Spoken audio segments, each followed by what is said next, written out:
সন্ত্রাসী নুরাকে 24 ঘন্টার মধ্যে গ্রেফতার না করতে পারলে প্রয়োজনে বিরোধী দলকে পরামর্শ দেব, রাস্তায় নেমে আমার এই আমেনা বেগমের হত্যাকারীদের গ্রেফতারে সরকারকে বাধ্য করতে হবে। নরসিংদীতে আমাদের 15 বছর বয়সী একটা মেয়েকে গ্যাং রেপিং করা হচ্ছে। তারপর তার ইজ্জত আবরু এবং পরিবারের সম্মান বাঁচাতে না পেরে তার খালু বাড়ি যাওয়ার পথে তাকে অপহরণ করে তাকে হত্যা করা হচ্ছে, এবং সেটা নিয়ে কোনো আলোচনা হবে না। আলোচনা হবে আমরা কে হেঁটে যাচ্ছি অথবা কে গাড়িতে যাচ্ছি। এটা অত্যন্ত দুর্ভাগ্যজনক।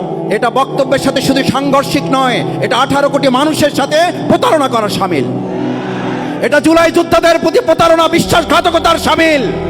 মনে রাখতে হবে, এই জাতি স্লোগান তুলেছিল উই ওয়ান্ট জাস্টিস। যদি সেই ন্যায়পরায়ণতা থেকে বিরোধী দল কিংবা সরকার কেউ ভুলে যায়, তাহলে ওই জুলাই যোদ্ধা যারা একটা গুলি করলে একটা সরে, বাকিগুলো সরে না, তারা বেঁচে আছে। আবার 5ই আগস্টের জন্য রাস্তায় তারা নেমে আসবে। অন্ধকারে থাকার জন্যই দেশ 2024-এর 5ই আগস্ট আরেকবার স্বাধীন হয় নাই।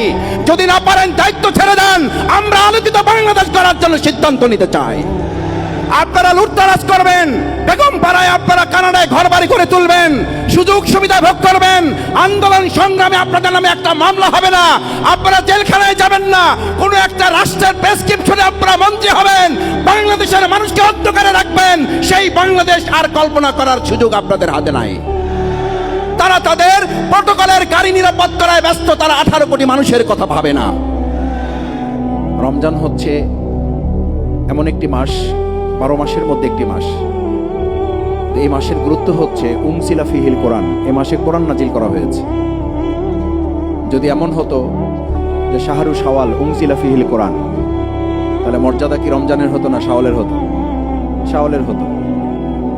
রমজান মাসের মর্যাদা মাসের জন্য না, মাসের মর্যাদা কোরআনের জন্য।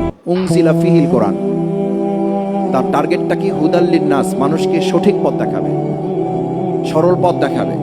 বাইয়িনাতিম মিনাল হুদা ওয়াল ফুরকান, কোনটা সত্য কোনটা মিথ্যা, কোনটা ন্যায় কোনটা অন্যায়, কোনটা ভালো কোনটা মন্দ, এটা নিরূপণ করে দেবে। এই কোরআনের সাথে একটা মাসের সম্পর্কের কারণে যদি মাসের মর্যাদা বাড়ে, তাহলে সেই কোরআনের সাথে ইঞ্জিনিয়ারদের, সেই কোরআনের সাথে সাধারণ মানুষের, সেই কোরআনের সাথে ঢাকা মহানগরীর, সেই কোরআনের সাথে আমাদের প্রিয় মাতৃভূমি বাংলাদেশের, সেই কোরআনের সাথে সরকারি দলের, সেই কোরআনের সাথে বিরোধী দলের, সেই কোরআনের সাথে 18 কোটি নাগরিকের যদি সম্পর্ক বাড়ে, তাহলে মর্যাদা বাড়বে না কমবে? বাড়বে। কিন্তু আমাদের মর্যাদা কমছে না। শুধু একটা সরকার প্রতিষ্ঠিত হতে না হতেই আমরা যখন 3টি মৌলিক কথা শুনছি সরকারের প্রধান ব্যক্তির বক্তব্য থেকে, আইনের শাসন, ন্যায্যতার ভিত্তিতে দেশ পরিচালনা এবং গুরুত্বের ভিত্তিতে নাগরিকগণ তাদের অধিকার সংরক্ষণ করবেন।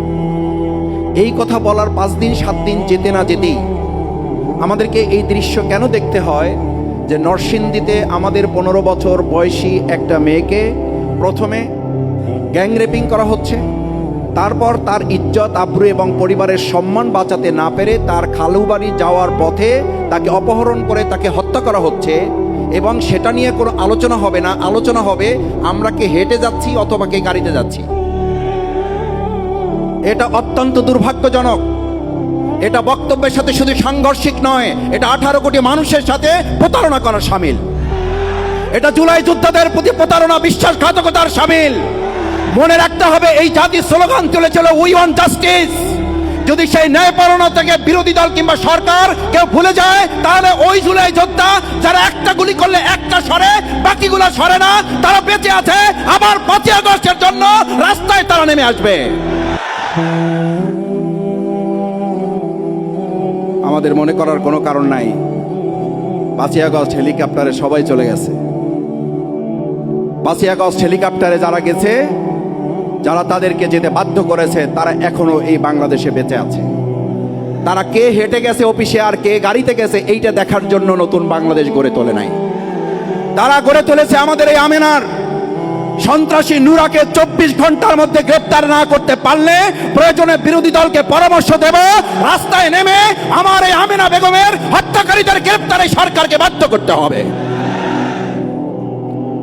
বর্তমান বিরোধী দলকে গৃহপালিত বিরোধী দল মনে করে প্রথম যদি একটু হানিমুন ভাব মনে হয়, তাহলে এটাও সরকারকে মনে রাখতে হবে বর্তমান বিরোধী দল 68 জন সংসদের সদস্যের সম্মিলিত এবং তার সাথে আরও 6 জন, এই যে সম্মিলিত বিরোধী দল, এই বিরোধী দলকে গৃহপালিত কিংবা আপনাদের পরিচালিত বিরোধী দল মনে করার কোনো কারণ নাই, বরং এই বিরোধী দল হচ্ছে সেই বিরোধী দল যাদেরকে বরং মানুষ মনে করে ভোট দিয়েছিল এই বিরোধী দলকে ভোট হাইজ্যাক করে নিয়ে যায় একটা সরকার গঠন করার ক্ষেত্রে ইঞ্জিনিয়ারিং করে এই ইঞ্জিনিয়ার ভাইদের ইঞ্জিনিয়ার পদবীর উপরে কলঙ্ক লেপন করা হয়েছে। ইঞ্জিনিয়ার শব্দটা ছিল সম্মানের, মর্যাদার। আমি এই কথাটা গাড়িতে আসতে আসতে ভাবছি যে আপনাদের সামনে শব্দটা উচ্চারণ করব কিনা। ইঞ্জিনিয়ার শব্দটা উচ্চারণ করলেই এখন আমাদের মধ্যে এক ধরনের নেতিবাচক প্রভাব তৈরি হয়, একটা ঘৃণার ভাব তৈরি হয়। ইঞ্জিনিয়ারিং শব্দটা তো ছিল আমাদের প্রকৌশলীরা দেশ, সমাজ, রাষ্ট্র, ভবন নির্মাণ, গোটা পৃথিবীর নীল নকশা, এগুলো বাস্তবায়নে, নকশা বাস্তবায়নে তারা সহযোগিতা করবেন। কিন্তু আমরা 2026 সালের 12ই ফেব্রুয়ারি দুপুরের পর, বিকালের পর, এমনকি সন্ধ্যা পর্যন্ত মানুষ ভোট যাদেরকে দিয়েছে 4:30 পর্যন্ত, সেই 4:30টার ভোট আমরা দেখলাম যে একটা শব্দ ব্যবহার করা হয়েছে। কি শব্দ? সেই শব্দের নাম হচ্ছে ইঞ্জিনিয়ারিং। অথচ সেই ইঞ্জিনিয়ার এখানে বসে আছেন। আমি আপনাদেরকে পরিষ্কার বলতে চাই, আপনাদের এই পদ পদবীর উপরে যারা কলঙ্ক লেপন করেছেন, আপনারা 18 কোটি মানুষকে সাথে নিয়ে এর বিরুদ্ধে তীব্র প্রতিবাদ করে তুলে ভোট দিয়েছে এক জায়গায়, সরকার গঠন হয়েছে আর এক জায়গায়। এর পরিণতি অতি সত্বর জনগণ আরেকবার মানুষকে জবাব দেওয়ার জন্য প্রস্তুত থাকবে। কেউ কেউ সরকারি দলের বলা শুরু করেছেন, 2-1 মন্ত্রীও কথা বলতে শুরু করেছেন, কারণ তারা জানেন পবিত্র মাহে রমাজান, সংযত হওয়ার কথা, সংযম হওয়ার কথা। আমরা আগের সেই 17 বছর যে বক্তব্য শুনতাম, যদি আপনারা বেগুন না পান তাহলে মিষ্টি কুমড়া খান, যদি আপনারা এটা না পান তাহলে ওটা করেন। এখন বর্তমান বিদ্যুৎ মন্ত্রী অলরেডি রেসিপি দেওয়া শুরু করে দিচ্ছে, বলছে ঋণের বোঝায় জর্জরিত হওয়ার চেয়ে অন্ধকারে থাকা ভালো। আমরা ধিক্কার জানাই, অন্ধকারে থাকার জন্যই দেশ 2024-এর 5ই আগস্ট আরেকবার স্বাধীন হয় নাই। যদি না পারেন দায়িত্ব ছেড়ে দেন, আমরা আলোকিত বাংলাদেশ করার জন্য সিদ্ধান্ত নিতে চাই। আপনারা লুটতরাজ করবেন, বেগম পাড়ায় আপনারা কানাডায় ঘর বাড়ি করে তুলবেন, সুযোগ সুবিধা ভোগ করবেন, আন্দোলন সংগ্রামে আপনাদের নামে একটা মামলা হবে না, আপনারা জেলখানায় যাবেন না, কোনো একটা রাষ্ট্রের প্রেসক্রিপশনে আপনারা মন্ত্রী হবেন, বাংলাদেশের মানুষকে অন্ধকারে রাখবেন। সেই বাংলাদেশ আর কল্পনা করার সুযোগ আপনাদের হাতে নাই। আমার ভাইয়েরা, নেতৃবৃন্দ বক্তব্য রাখবেন, শেষ করতে চাই। রাস্তাঘাটে রিক্সাওয়ালা, সম্মানিত শ্রমিকবৃন্দ পর্যন্ত আমাদেরকে এখন বলে, স্যার এই যারা মন্ত্রী হয়েছে এক অধিকাংশই তো 2024 সালের 5ই আগস্টের পর পর্যন্ত না, তারপরেও তো এরা আসার সময় 100 বার চিন্তা করছে আসবো না, আসবো না, আজকে না কালকে, কালকে না পরশু, পরশু না তরশু। এই আসা যাওয়ার মধ্যে যারা বাংলাদেশকে অনিরাপদ রেখে নিজে এবং নিজের পরিবারকে নিরাপদ রাখার স্বার্থ হাসিল করেছে, তারা এখনো তাদের স্বার্থ হাসিল করবে বলেই আমার আমেনার বিচার হয় না, আমার হাজারীবাগের সন্তানদের আসামিদের গ্রেপ্তার হয় না, আমার 6 বছর শিশুদের ধর্ষিতার গ্রেপ্তার হয় না, কারণ তারা তাদের প্রটোকলের গাড়ি নিরাপদ করায় ব্যস্ত, তারা 18 কোটি মানুষের কথা ভাবে না। আমার প্রকৌশলী ভাই এবং বোনেরা, আসুন, আমাদের এই বাংলাদেশকে সম্ভবত মনে হচ্ছে জনগণ বলতে শুরু করেছে আর একবার স্বাধীন করার জন্য হয়তো আবার আমাদেরকে রাজপথে নামতে হবে। তবে আমরা একটা কথা বলতে চাই, সকাল বিকাল দুপুর, আবার দুপুর সকাল সন্ধ্যা, এইভাবে আন্দোলন এবার হবে না। এবার আন্দোলন হবে 5ই আগস্ট সকাল থেকে আবার শুরু হবে, সকাল গড়িয়ে দুপুর যাবে না, দুপুরের আগে একটা পরিবর্তনের লক্ষ্যে ছাত্র জনতা এবং জনগণ রাজপথে নেমে গেলে তাদেরকে সামলাতে পারবেন না। তাই আসুন, আমরা পরিষ্কার বলতে চাই, দেশকে সুন্দরভাবে পরিচালনা করুন।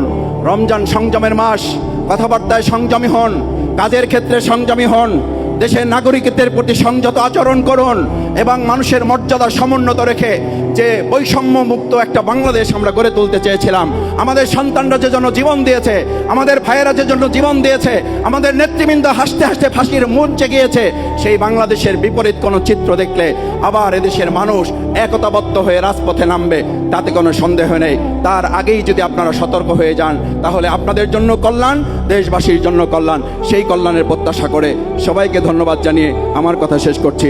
আসসালামু আলাইকুম ওয়া রাহমাতুল্লাহ।